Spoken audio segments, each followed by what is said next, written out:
सुनिए, श्रवण भैया आपका इंतजार कर रहे हैं, आप नीचे उतर जाइए प्लीज। आप नहीं उतरेंगे तो गाड़ी आगे नहीं बढ़ेगी।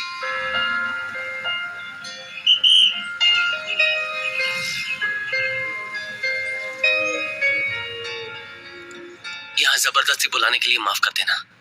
जब तुम वापस सिकरी चली गई तो मैं समझ गया था कि तुम वाकई कश्मकश में हो। तुम्हारे मन में जो भी हो बता दो। अगर तुम कहोगी कि जाओ अगले 6 महीने बाद आओ तो भी मैं उसके लिए तैयार हूँ। जिस दिन तुमने मेरे लिए मार खाई थी उसी दिन मुझे अपनी गलती का एहसास हो गया था और मैं तुमसे प्यार करने लगी।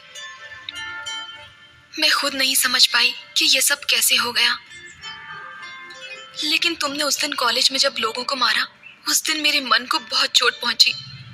तुम्हारे पिता को इतने सारे लोगों के साथ तलवार लेकर आता देखकर मुझे और गुस्सा आया, मुझे नफरत सी होने लगी। जिस दिन मैंने पढ़ा कि तुमने 4 लोगों को मारा है और तुम जेल में हो तो मेरे पैरों के नीचे से जमीन खिसक गई।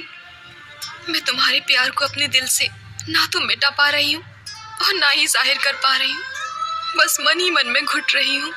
समझ में नहीं आ रहा हंसू या रोऊं। मेरे पिताजी ने मुझे सिकरी इसलिए भेजा था कि मैं किसी लफड़े में ना पड़ूं। जब मैंने टीचर का अपमान होते हुए देखा तो मैं रह नहीं पाया। दुनिया में सबसे दुख की बात है एक पति का उसकी पत्नी के सामने अपमानित होना। मैंने इसलिए उसको मारा। अगर उस दिन मैं उन गुंडों को नहीं मारता तो वो लोग मुझे मार देते। छोटी सी बिल्ली भी अपनी जान बचाने के लिए किसी से भी लड़ती है। क्या मुझे अपनी जान बचाने का हक नहीं है? ये सारी बातें मेरी माँ के सामने मत करना। क्यों, मैं अच्छा नहीं हूँ? तुम तो बहुत अच्छे हो, लेकिन तुम जिनके साथ हो वो अच्छे नहीं। मैं कुछ समझा नहीं। अगर तुम सब कुछ छोड़कर आ जाओगे तो मैं तुम्हें अपना सब कुछ मतलब किसको? माता पिता को या अपनी बहन को छोड़ दो? रिश्तेदारों को या अपने जन्म स्थान को या फिर अपने भगवान को जिसकी मैं प्रार्थना करता हूँ? किसे छोड़ने के लिए कह रही हो? अपने पिता को। मेरे पिताजी के बारे में कुछ मत कहना। तुम जानती हो वो कौन है?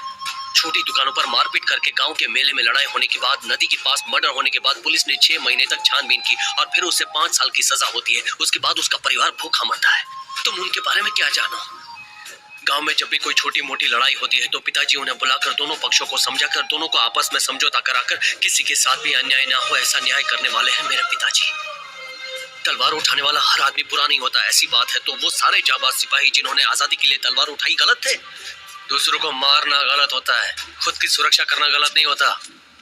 सुना है प्यार के लिए कुछ भी छोड़ देते हैं, लेकिन माता पिता को छोड़ने के लिए कहने वाली पहली लड़की तो ही होगी। एक साथ रहने को परिवार कहते हैं। जुदा होकर जीने का कोई मतलब नहीं होता। जैसे तुम्हें तुम्हारी माँ प्यारी है वैसे ही मुझे मेरे पिताजी जान से ज्यादा प्यारे हैं। तुझे प्यार करता हूँ इसलिए कुछ नहीं कर रहा हूँ। अगर यही बात किसी और ने की होती तो उसे काट के नदी में बहा देता।